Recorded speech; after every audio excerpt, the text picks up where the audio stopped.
கர்த்தருடைய வசனத்தை நாம் பார்ப்போம். சபைகளுக்கு அப்போஸ்தலனாகிய பவுல் ஒரு நிருபமாக எழுதுகிறார். பவுல் காலத்தில், புதிய ஏற்பாடு காலத்தில் சபைகள், ஒவ்வொரு சபைகளுக்கும் நிருபங்களை எழுதுகிறார். ரோமர் சபைக்கு பவுல் ஒரு நிருபத்தை எழுதுகிறார். ரோமர் சபைகளுக்கு சில சத்தியங்களை அவர் சொல்கிறார். அங்கே ஆண்டவர் நாமம் மகிமைப்படுவதாக. ரோமர் 8ஆம் அதிகாரம் 6ஆம் வசனம். அதில் என்ன படிக்கிறோம்? ரோமர் 8ஆம் அதிகாரம் 6ஆம் வசனம். மாம்ச சிந்தை மரணம், ஆவியின் சிந்தையோ ஜீவனும் சமாதானமுமாம். ஆமென். அல்லேலூயா. கர்த்தருக்கு ஸ்தோத்திரம். இங்கே ரோமர் சபைக்கு பவுல் நிருபம்னா கடிதம் எழுதுகிறார். அப்பெல்லாம் கடிதம் தானே எழுதுகிறார். அந்த சபையில ஆவிக்குரியவர்களும் உலக பிரகாரமாக அப்படியே இருக்கிறாங்க. அப்ப அவர் எழுதுகிறார். பவுல் என்ன எழுதுகிறார் என்று சொன்னார் 6ஆம் வசனத்துல, மாம்ச சிந்தை மரணம். மாம்ச சிந்தைனா எப்பொழுதும் மாம்சயமா யோசிக்கிறது, தின்றது, குடிக்கிறது, சண்டை போடுறது, அடிக்கிறது, ஆடுறது, களியாட்டம், இதெல்லாம் மாம்சத்தின் சிந்தை. ஓகேங்களா? அவர் சொல்றாரு, மாம்சத்தின் சிந்தை மரணம், ஆவியின் சிந்தையோ ஜீவன் சமாதானம். இதுல ஒரு வசனத்தை ரெண்டா பிரிக்கணும். மாம்சத்தின் சிந்தை மரணம். மாம்சிகமாக சிந்தை, மாம்ச சிந்தைனா என்னன்னு உங்களுக்கு தெரியாது. நம்ம நினைப்போம் மாம்ச சிந்தைனா ஒருவேளை பாவமா இருக்கும், அதுதான் நம்ம நினைப்போம். ஆனா அது பல விதங்கள் இருக்கு. ஓகேங்களா? ஆவிக்குரிய சிந்தை, அதுல நான் இப்பொழுது ஜெபம் பண்றதா, அதுலயே பல விதங்கள் இருக்கு. இப்பொழுது நான் படிக்க போறது மாம்சத்தின் சிந்தைன்றது 3 காரியத்தை மட்டும் நான் சொல்ல போறேன். நிறைய இருக்கு, 3 காரியத்தை நான் சொல்றேன். மாம்ச சிந்தைனா என்ன? மாம்சத்தின் சிந்தைனா என்ன? மாம்சத்தின் சிந்தை மரணம். அப்ப மாம்சத்தின் சிந்தை உள்ளவங்க மரணத்துக்கு போயிடுவாங்க. ஆவின் சிந்தைய ஜீவன சமாதானம், பரலோகத்துக்கு போறது. அப்போ நம்ம மாம்சத்தின் சிந்தை நமக்குள்ள இருந்தா நமக்கு நரகம் தான். அது மாத்திரமல்ல, மரணம் சீக்கிரமா பாதிலேயே போவோம் அவன் சொல்லுவாங்க இல்லையா? அப்ப மாம்சத்தின் சிந்தனை என்ன என்பதை உங்களுக்கு ஒரு 3 அனுபவத்தை நான் சொல்லுவேன்.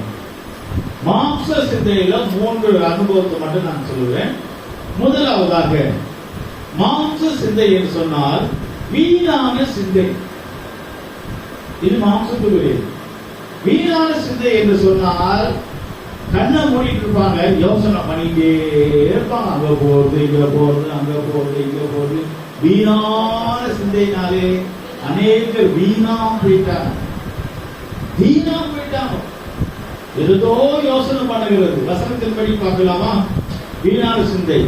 சங்கீதம் 119ஆம் சங்கீதம் 113ஆம் வசனம். சங்கீதம் 119, 113. வீண் சிந்தைகளை நான் வெறுத்து உமது வேதத்தில் பிரியப்படுகிறேன். பாருங்க, வீண் சிந்தைகளை வெறுத்து. இப்ப வீண் சிந்தையை எப்படி வெறுக்கணும்னா, வேதத்தில் பிரியமா இருக்கணும். வேத வசனம் நம்முடைய மனசுல இருக்கணும். வேத வசனத்தை நம்ம சொல்லணும், வாயில அறிவிக்கிட்டே இருக்கணும். அப்பதான் வீண் சிந்தையை ஜெயிக்க முடியும். நிறைய பேர் பாருங்க, கண்ணை மூடிட்டு பேசிட்டே இருப்பாங்க. ரோட்ல பாருங்க, போன்ல இல்ல, இப்ப போன் காதல வச்சுட்டு பேசுற, அது வேற. சிலர்தான் பாத்தீங்கன்னா கொஞ்சம் வயசானவங்க, சிலர்தான் தனியா பேசிட்டே போவாங்க. வீணான சிந்தனை. சிலர் தேவையில்லாம சொல்லுவாங்க, அப்படி இப்படி அது இது என்னென்னவோ பேசிட்டு இருப்பாங்க. வீணான சிந்தனை. என்ன இப்போ செய்யணும், இப்ப நம்ம எப்படி இருக்கணும், அதை நினைக்க மாட்டோம். வீணான சிந்தனை. நேரம் வேஸ்ட் பண்ணணும், நேரம் தேவையில்லாத நேரம். அப்ப வீணான சிந்தையை இருக்கணும்னா என்ன ஒரே ஒரு வழி தெரியுமா?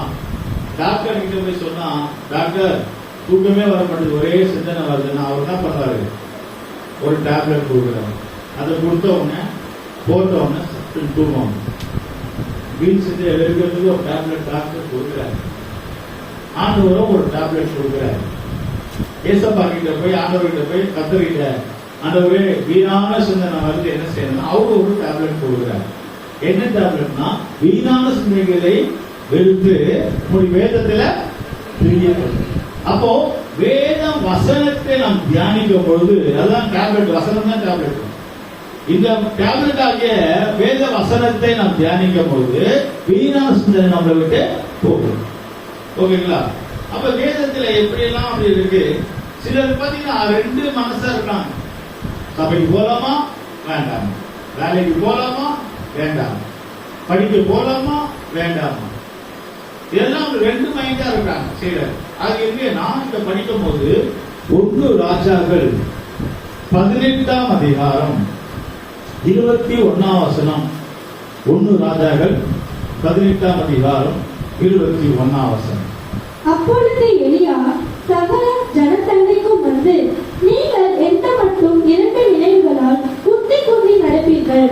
கர்த்தர் தெய்வமானால் அவரை பின்பற்றுங்கள், பாகால் தெய்வமானால் அவரை பின்பற்றுங்கள் என்றான். ஜனங்கள் பிரதியுத்தரமாக அவனுக்கு ஒன்றும் சொல்லவில்லை. ஆமென். எலியா பலி செலுத்தும்படியாக வந்திருக்காங்க.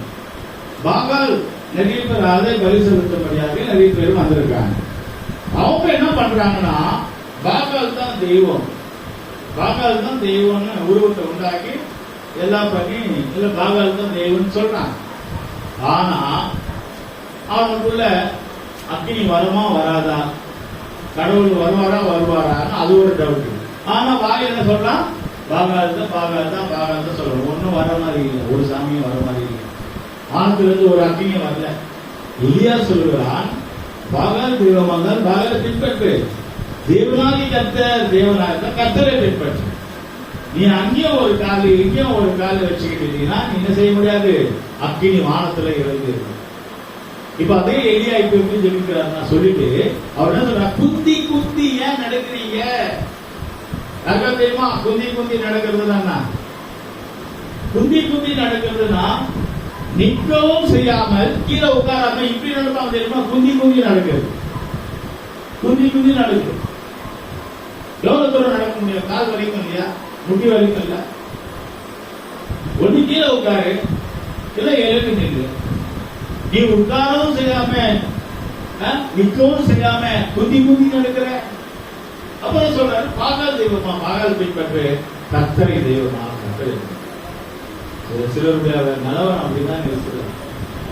சபைக்கும் வருவாங்க ஞாயிற்றுக்கிழமைனா, மற்ற எல்லாம் சடங்குகளை செய்வாங்க. சடங்கு நேரத்தில் பாத்தீங்கன்னா சடங்குகளை செய்வாங்க. என்னென்ன சடங்கு செய்யணுமோ எல்லாம் செய்திருவாங்க.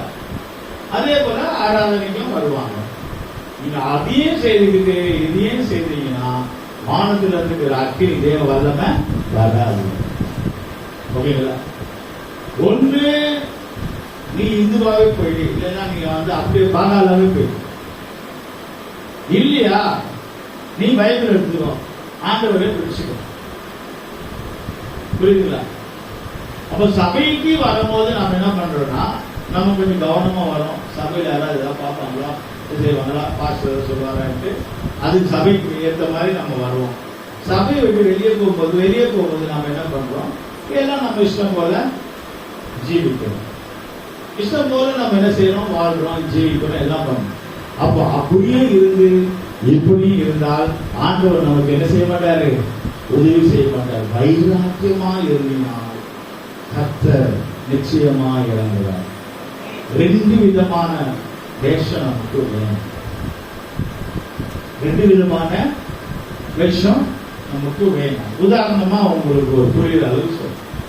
நம்முடைய சபை அது பெரிய மாடல் சபை தான். ஓகேவா? ஒருத்தர் ஒரு விசுவாசி சபைக்கு வரும்போது நகைலாம் இல்லாம வருவாங்க. ஓகேங்களா? ஒரு நகைலாம் இல்லாம வருவாங்க. ஒரு நாள் அவங்கள ரோட்ல போகும்போது பாத்தீங்கன்னா நகைலாம் போட்டுருக்காங்க. வயல பார்க்கணும் அப்படியே ஒழிகிறாங்க. நனஞ்சுமையாம ஒழிகிறோம். சபைக்கு வரும்போது போடாம வர, வெளியே வரணும். இல்ல நான் கைட்டுறேன். ஏன் கைட்டுல? போட்டே வா, நீ மரியாதை போட்டே வா சபைக்கு. நீ எனக்காக ஏன் சபைக்காக ஏன் கைட்டுற?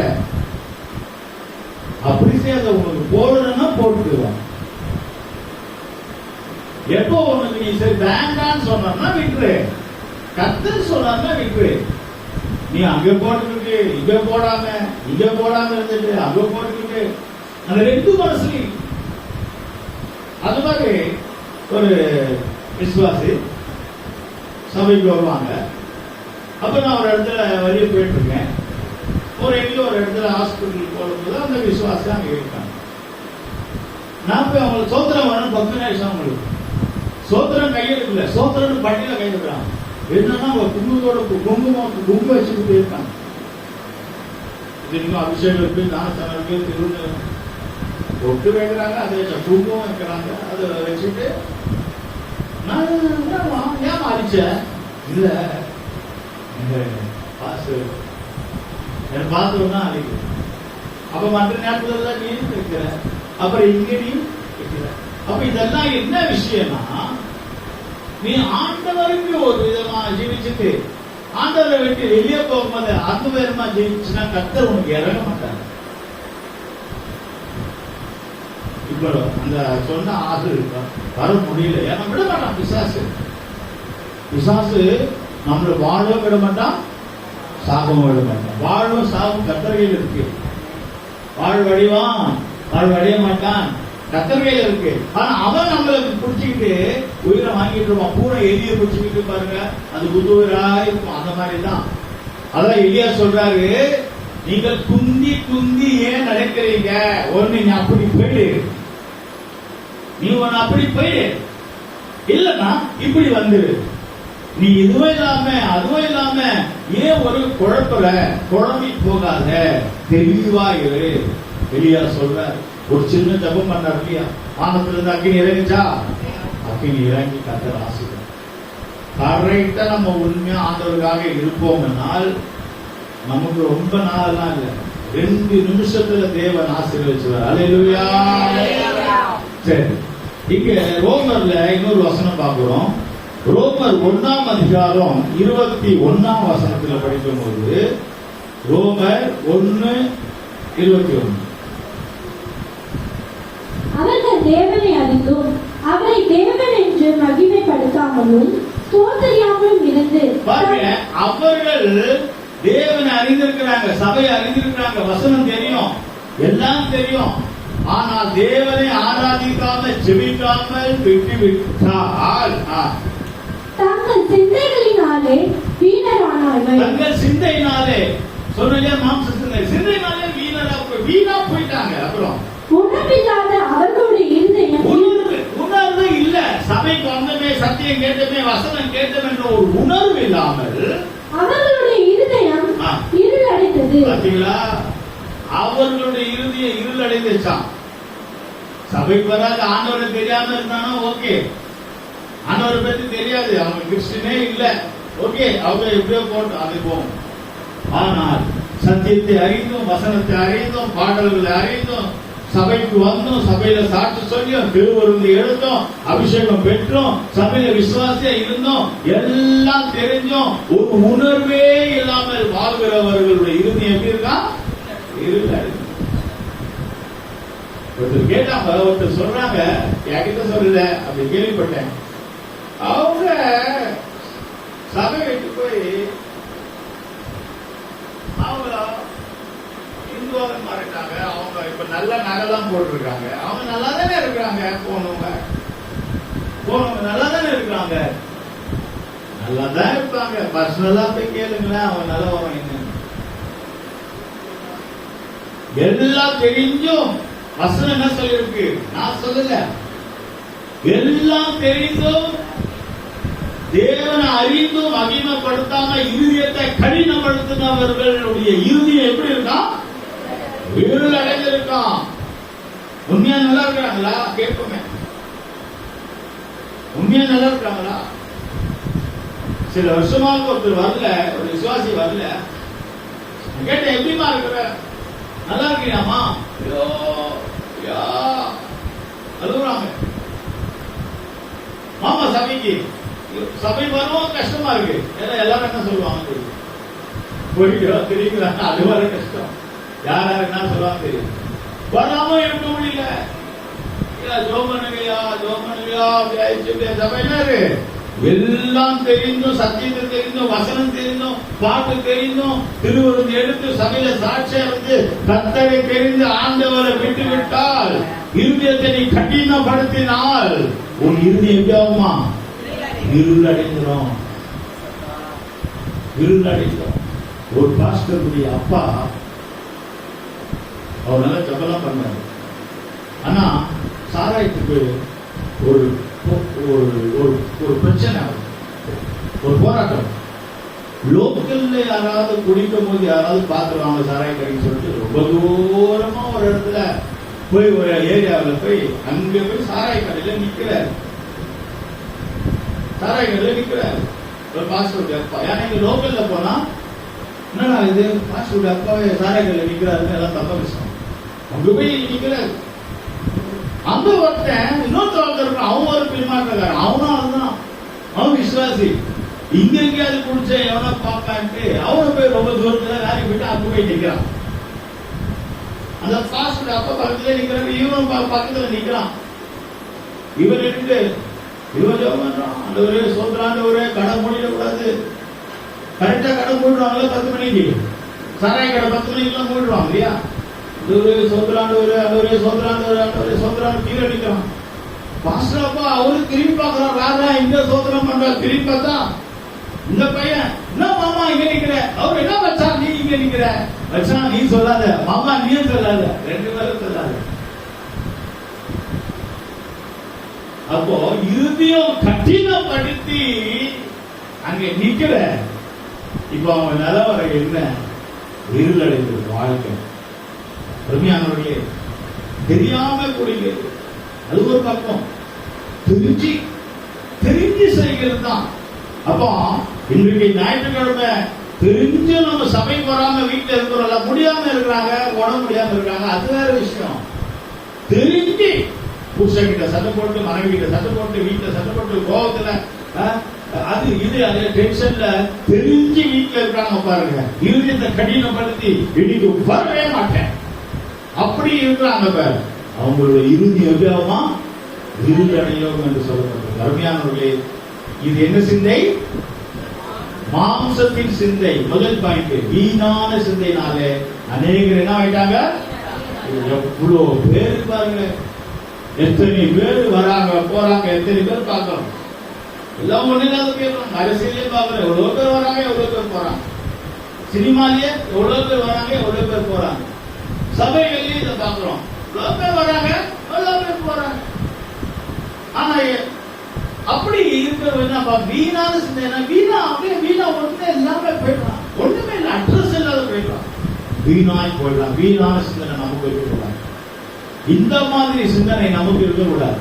ஃபர்ஸ்ட். இரண்டாவது, மாம்சத்தின் சிந்தனை மரணம். அதாவது இந்த மரணத்துல கொண்டு போகுது. இருள் எங்க போகுது? கடந்த நாட்கள்ல பார்த்தோம், மரண இருளுக்குள்ள போய் இந்த இருள் அடைஞ்சிச்சுன்னா அவங்க மரண இருளுக்குள்ள போயிடுறாங்க. ஓகேங்களா? சாக போது தெரியும். இரண்டாவது, இந்த மாம்சத்தின் சிந்தனை என்னன்னா கேடான சிந்தனை. இரண்டாவது எழுதிக்க, இரண்டாவது பாயிண்ட் கேடான சிந்தனை. ரோமர் 1ஆம் அதிகாரம் 28ஆம் வசனம் படிப்போமாக. தேவனை அறியும் அறிவை பற்றி கொண்டிருக்கிற அவர்களுக்கு மனதில்லாதிருந்தபடியால் தகாதவைகளை செய்யும்படி தேவன் அவர்களை கேடான சிந்தைக்கு ஒப்புக் கொடுத்தார். தேவனே கேடான சிந்தைக்கு ஒப்புக் கொடுக்கிறாரு. எதுக்கு ஒப்புக் கொடுக்கிறாராம்? ஆராதனை தெரிஞ்சும் வராம இருந்தால், பைபிள் தெரிஞ்சு படிக்காம இருந்தால், நான் ஆண்டவருடைய பிள்ளை, நம்ம தெரிஞ்சோம் வெளியே போற இடங்கள்ல, வேலைக்கு போற இடங்கள்ல, எல்லா இடங்களிலும் நம்ம உண்மை இல்லாம இருந்தால், அவர் பார்த்து நீ தெரிஞ்சு செய்தியா? ஆண்டவரே என்ன பண்றாராம்? கேடான சிந்தனைக்கு ஒப்பு கொடுக்கிறாரு. ஜனங்கள் சொல்லுவாங்க, எப்படி கேடா போயிட்டாங்க, ஒன்னே இல்லாத போயிட்டாங்க. கர்த்தருக்கு ஸ்தோத்திரம். அருமையானவர்களே, மூன்றாவது சொல்லுகிறேன், அக்கிரமத்தின் சிந்தை. மூன்றாவது அக்கிரமத்தின் சிந்தை. சங்கீதம் 66:18. சங்கீதம் 66:18.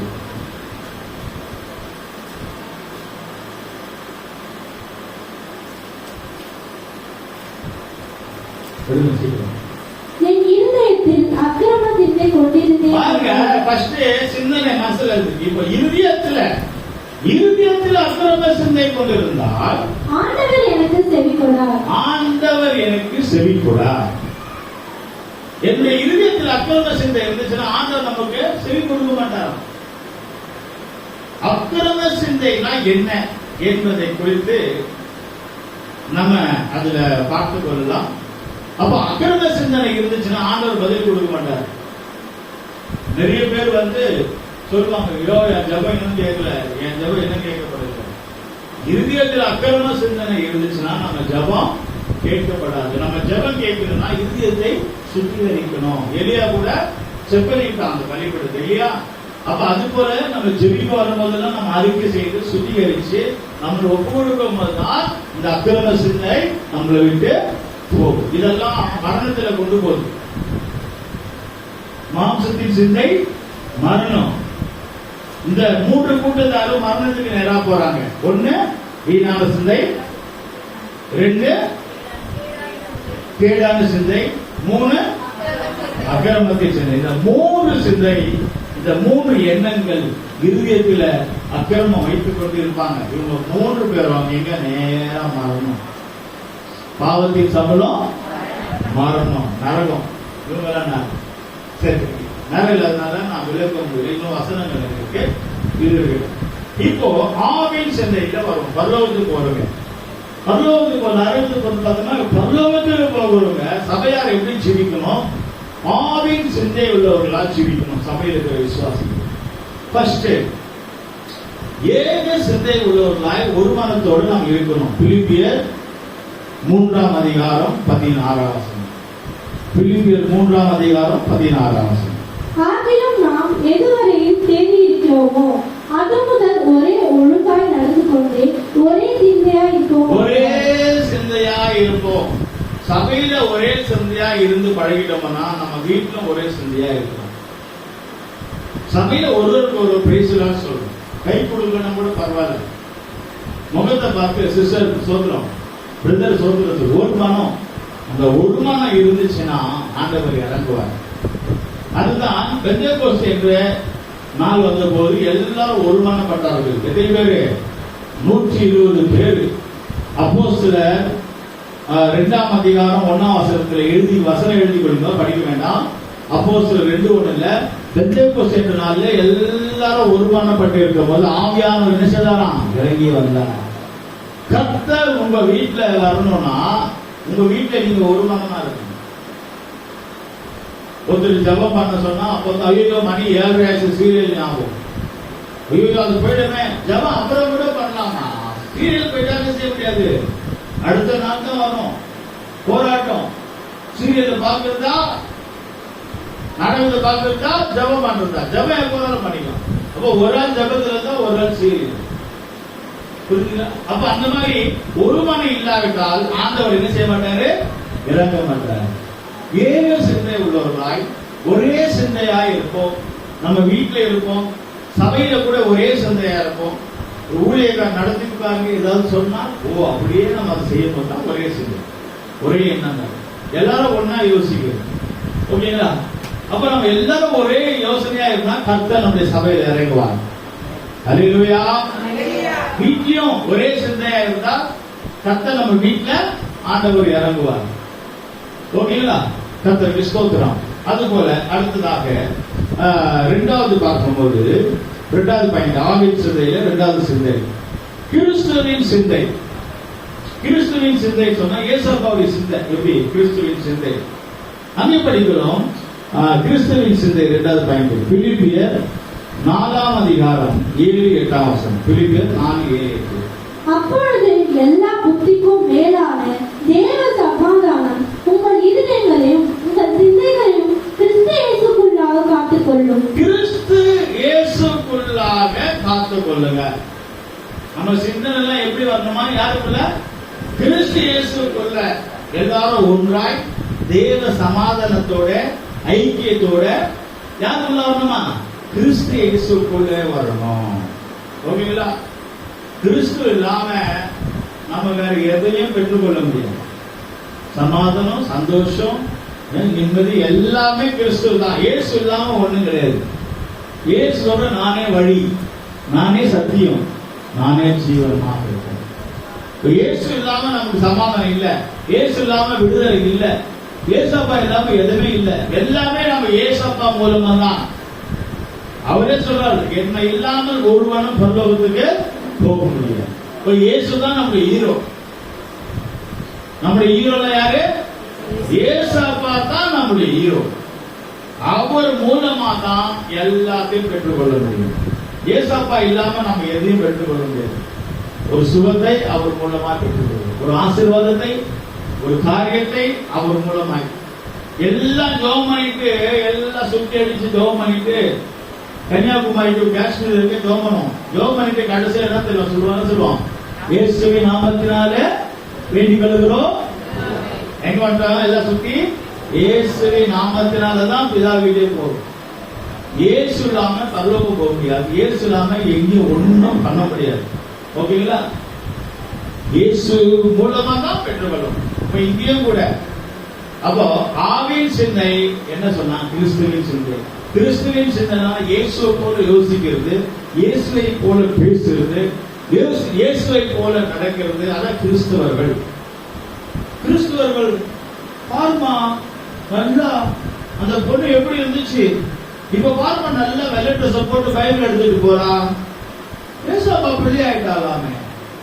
அந்த அண்ணனை பாரு எப்படி குடிச்சிட்டு ஆடிட்டு இருப்பாரு, அவர் பைபிள் எடுத்துட்டு போறாரு பாரு, அவர் ஏசப்பா பிள்ளை ஆயிட்டாரு.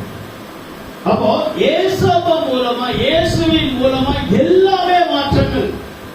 இயேசு இல்லாம விடுதலை இல்ல, இயேசு இல்லாமல் சமாதானம் இல்ல, இயேசு இல்லாமல் சந்தோஷம் இல்ல, இயேசு இல்லாமல் எதுவுமே கிடையாது. இயேசுதான் நீ நம்முடைய வாழ்க்கையில கிறிஸ்துவின் சிந்தையை கைத்துக் கொள்வோமாக. ஆமென். அல்லேலூயா. மூன்றாவது காரியத்திலே நாம் பார்க்கிறோம், பாடுகளின் சிந்தனை. பாடுகளின் சிந்தனை மூன்றாவது சிந்தனை. ஆவின் சிந்தனை சொல்றது, இதெல்லாம் ஆவின் சிந்தனை. பாடுகளின் சிந்தனை என்ன? பாடுகளின் சிந்தனை மூன்றாவது பார்க்கும்போது 1 பேதுரு 4ஆம் அதிகாரம் 1ஆம் வசனம். இந்த வசனத்தை சொல்லி முடிக்கிறேன். 1 பேதுரு 4ஆம் அதிகாரம் 1ஆம் வசனம். இப்படி இருக்க கிறிஸ்து நமக்காக மாம்சத்திலே பாடுபட்டபடியால், கிறிஸ்து இயேசப்பா நமக்காக சபைக்காக மாம்சத்தில் சரீரத்தில் பாடுபட்டபடினாலே நீங்களும் அப்படிப்பட்ட சிந்தையை ஆயுதமாக தைத்துக் கொள்ளுங்கள். எந்த சிந்தையை?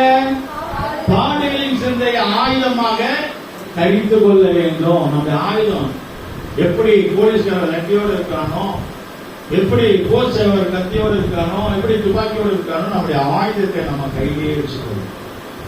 ஆயுதம் என்ன ஆயுதம்? பாடுகளின் சிந்தை. எப்படி இயேசு நமக்காக சரீரத்தில் பாடுபட்டாரோ அந்த பாடுகளின் சிந்தையை நம்ம தரித்துக் கொள்ள வேண்டும். ஏசாப்பாவுக்காக நம்ம பாடுபடணும். வேலைக்கு போகும்போது நீங்க எப்படி இருக்கிறீங்க தெரியாது, வீட்டுல எப்படி இருக்குன்னு தெரியாது. சபைக்கு வரும்போது ஒரு பாடுகளின் சிந்தனை. ஒருவேளை நமக்கு உட்கார சேர் இல்லையா, தரையில உட்காரும். பாய் இல்லையா, தரையில உட்காரும். இதெல்லாம் பாடுகளின் சிந்தனை. சபையில ஒரு வேலை செய்வோம், பாடுகளின் சிந்தனை. இயேசுக்காக நம்ம என்ன செய்யறோம்? இயேசு நமக்காக பாடுபட்டார் இல்லையா, நம்ம என்ன செய்யணும்? பாடுபடும். உலகத்துல பாருங்க, 2 வேலை செய்யறாங்க. உலகத்துல 2 சம்பளம் இருந்தா தான் வாழ முடியும். 2 சம்பளம், உன் மனைவி புடிச்ச 2 பேர் வேலைக்கு போனா தான் முடியும், இல்லைன்னா கஷ்டம். ஒரு சில விலைவாசிகள் அவனுக்கு முடியும். ஒருவேளை மனைவி வேலைக்கு போல, புருஷன் 2 வேலை செய்யறதா முடியும். 2 வேலை செய்யறது எக்ஸ்ட்ரா வேலை, ஓவர் டைம் வேலை செய்யறாங்க. 2 பேர் செய்யறதுதான் முடியும். அப்ப அது போல உலகத்திலேயே பாடுபட்டாதான் நம்ம வாழ முடியும். ஓகேங்களா? சம்பாதிக்கணும், எல்லாரும் சம்பாதிக்கணும். சகோதரர்கள் சகோதரிகள் யாரும் சும்மா இருக்கக்கூடாது. சும்மா ஏதோ வீட்டு வேலை செய்யற இருக்கக்கூடாது. ஏதாவது ஒரு செய், ஏதாவது சம்பாதி. நீ படிக்கலன்னா கூட பரவாயில்ல, படிக்காத கூட எவ்வளவு பேர் வேலைக்கு போறாங்க. படிக்காதவங்க வீட்டிலே வேலை செய்யறாங்கல்ல, வீட்டிலே குடிச தொழிலா இருக்கு, வீட்டிலே ஏதாவது ஒரு வேலை வருமானத்தை உண்டாங்க. நல்லா வீட்டுல உட்காந்துட்டு டிவி பார்த்துட்டு இருந்தோம்னா நம்ம சேவலா மாறுவோம். என்ன சேவலா? சேவல், கோழி சேவல். என்ன சேவல்? சண்டைக்கார சேவல். சண்டைக்கார சேவலா மாறிடும். வேலைக்கு போறவங்க சம்பாதிக்கிறவங்க சண்டை போட தெம்பே இருக்காது. எப்படா வீட்டுக்கு வந்து படுக்கலாம். அதான் விஷயம். எவ்வளவு பேர் பயங்கரமான ஒரு சண்டைக்காரன் தான் அவங்களுக்கு ஒரு வேலை கொடுக்கலாம், வருமானம் கிடைக்கணுமே. வேலைக்கு போயிட்டு வந்த ஒரு டயர்ல அப்படியே படுத்துருவாங்க. எப்பா விட்டா போதும் அப்படி இருப்பாங்க. புரியுதுங்களா? அப்ப அந்த பாடுபடுகிற சிந்தனை குடும்பத்துல இருக்கணும். அப்பதான் குடும்பம் உருப்படும். பாடுபடுகிற சிந்தனை எந்த குடும்பத்தில் இருக்கோ அந்த குடும்பம் ஆசீர்வதிக்கப்பட்டு முன்னேறி வரும். அதுபோல ஆவிக்குரிய ஜீவிதத்தில் ஆவியின் சிந்தனையில பாடுபடுகிற சிந்தை. இயேசு எனக்காக சிலுவையில் மரித்தார், இயேசு எனக்காக ரத்தம் சிந்தினார், நான் இயேசுக்காக என்ன ஒப்பு கொடுக்கிறேன், இயேசுக்காக முழங்காலில் நிற்கிறேன். எத்தனை பேர் முழங்காலில் நிற்கிறோம்? எத்தனை பேர் நிற்கிறோம்? 40 வயசு வரையும் நிற்கிறோம் முழங்காலில். முழங்காலில் நிற்கிறோமா? வாலிபர்கள் முழங்காலில் நிற்கிறீங்களா? வீட்டுல உங்க தேவைகளுக்கு ஸ்கூல் ஃபீஸ் கட்டணும். இப்ப அப்பா அம்மா எல்லாம் பயத்துல இருப்பாங்க. 2 வேலை இல்ல 3 வேலை கூட சேர்த்து ரெடியா இருப்பாங்க. அப்பா அம்மா தான் பிள்ளைங்க, படிக்கிற பிள்ளைங்க பணம் கட்டணும், ஃபீஸ் கட்டணும். முழங்காலில் நிக்கிறீங்களா? ஒரு நாளாவது முழங்காலில் நின்று, ஆண்டவரே எனக்கு ஃபீஸ் கட்டணும், ஆண்டவரே காலேஜ் ஃபீஸ் கட்டணும், ஸ்கூல் ஃபீஸ் கட்டணும், ஆண்டவரே ஒரு நாளாவது நீங்க ஜெபிச்சு பாருங்க. கர்த்தர் உங்க அப்பா அம்மா மூலமாக ஒரு தேவையை சந்திப்பார். ஹல்லேலூயா. பாடுகளின் சிந்தனை சின்ன வயசுல இருந்து இருக்கணும். நான் ஆண்டவருக்காக பாடுபடுவேன், நான் ஆண்டவருக்காக ஊழியம் செய்வேன், நான் ஆண்டவருக்காக எல்லாத்தையும் செய்வேன், நான் ஆண்டவருக்காக என்ன ஒப்பு கொடுப்பேன். இயேசு எனக்காக மரித்தார், இயேசு எனக்காக பாடுகளை சகித்தார், நான் இயேசுக்காக ஒப்பு கொடுப்பேன். ஒரு சின்ன கால் வலி வந்தா வீட்டிலே வந்து வராது, ஒரு ஜபத்துக்கு வர மாட்டேன். அது பாடுகளா? கர்த்தருக்கு ஸ்தோத்திரம். இந்த படி ஏறி வருதே பாடுதாங்க. நீங்க சபைக்கு வந்தீங்கன்னா பாடுகள் ஜீவித கற்றுக்கொள்ளலாம். சபைக்கு வருவதே பாடு. ஏன்? இருக்கிற வேலையெல்லாம் விட்டு இந்த 2 மாடி ஏறி வரல, இதுதான் பாடு. மூச்சு வாங்கி வாங்கி வரல, இதுதான் இயேசு வேலை தானே. வேலையில எத்தனை முறை ஏறுவோம், வேலையில எத்தனை முறை ஏறி போறோம், வீட்டுல எத்தனை முறை ஏறி போறோம். அவன் இயேசுக்காக, சபைக்காக, ஆண்டவருக்காக அவன் என்ன பாடு செய்யும்? அவரோடு பாடுபட்டால் அவரோட ஆலய செய்யணும். இயேசு சீக்கிரம் வரப்போகிறார். கர்த்தருக்கு ஸ்தோத்திரம். அதுக்காக தான் திருவிருந்து கொடுக்கிறோம். பரிசுத்த பந்தியத்தை இயேசு சீக்கிரம் வரப்போகிறார். நமக்காக பாடுபட்டு ரத்தம் சிந்தினார். அந்த ரத்தத்தை பானம் பண்ணி அவருடைய சரீரத்தை புசித்து நாமளும் பாடுகளை கற்றுக்கொண்டு இயேசுக்காக நாம் ஜீவிக்கிறோம். நம்முடைய வீடுகளிலே ஜபங்கள் வைக்க வேண்டும். நாளைக்கு சாயங்காலம் சிஸ்டர் அனுசை வீட்டில் ஜபங்கள் வைத்திருக்கிறது. அதுபோல நம்ம வீடுகளில் ஜபம் வைக்கணும். ஜபம் வைக்கும் போது அது ஒரு பாடு. ஏன் தெரியுமா? வீட்டை சுத்தம் பண்ணாம யார் சுத்தம் பண்றது? வீடை கிளீன் பண்ணணும்ல, எல்லாம் வருவாங்கல்ல. அப்ப வீடை சுத்தம் பண்ணா அப்பதானே ஜபம் வைக்கணும். அந்த சோம்பேறி தரத்தினால வீடை சுத்தம் பண்ணவே அடுத்த வாரம் சொல்லி அடுத்த மாசம் ஆயிடுச்சு. இதெல்லாம் பாடுகள் தான். வீட்டுல ஜப வைக்கிறது, ஆண்டவருக்காக ஜப சத்தம் கேட்கிறது, இதெல்லாம் பாடுகள். நேரமாகிறதுனால நான் முடிக்கிறேன். இப்பொழுது நான் உங்களுக்கு சொன்னேன், மாம்சத்தின் சிந்தை மரணம். ஒரே வசனத்தில் 2. மாம்சத்தின் சிந்தை என்னெல்லாம்? மாம்சத்தின் சிந்தை வீணான சிந்தை, கேடான சிந்தை, அக்கிரமத்தின் சிந்தை. இதெல்லாம் மாம்சத்தின். இவங்க எல்லாம் நரகத்துக்கு அந்த லைன்ல போயிடுவாங்க. ஓகேங்களா? மரணம் சீக்கிரம் அவங்களுக்கு எல்லாம் மரணம் வரும். ஓகே, நான் சொல்றது ஒரு ஐசி வாழ்றது கர்த்தர் காப்பாற்றி கொண்டு வருவாங்க. அவங்க எல்லாம் யாருன்னா அவங்க சீக்கிரம் சாக மாட்டாங்க. ஆண்டோட பிள்ளைங்க சீக்கிரம் சாக மாட்டாங்க. 2வது ஆவின் சிந்தையோ ஜீவனும் சமாதானமும். சரி, இப்ப ஆவின் சிந்தை பார்க்கிறோம். முதல் என்ன சிந்தை? ஏக சிந்தை, ஒருமன சிந்தை. எல்லாரும் ஒன்னா இருக்கணும், ஒன்னா யோசிக்கணும். 1. 2வது கிறிஸ்துவின் சிந்தை, ஏசப்பாவுடைய சிந்தை. 3வது பாடுகள். இயேசுக்காக பாடுபடணுங்க. வீட்டுல நம்ம சொல்றத பாத்திரம் கழுவுறோம், துணி துவைக்கிறோம், நீ சாப்பிடுற, நீ கழுவிதான் ஆகணும். அது ஒரு வேலையா? பாத்திரம் கழுவு சொல்லுவாங்க நிறைய பேரு.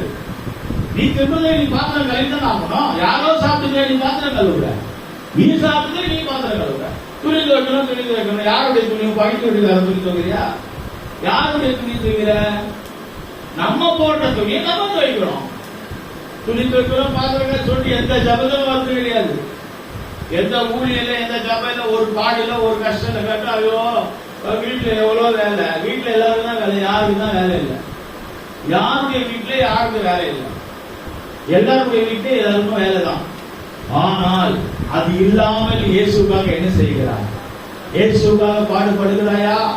இயேசுக்காக வருகிறாயா? இந்த வெயில்ல வராயா சபைக்கு?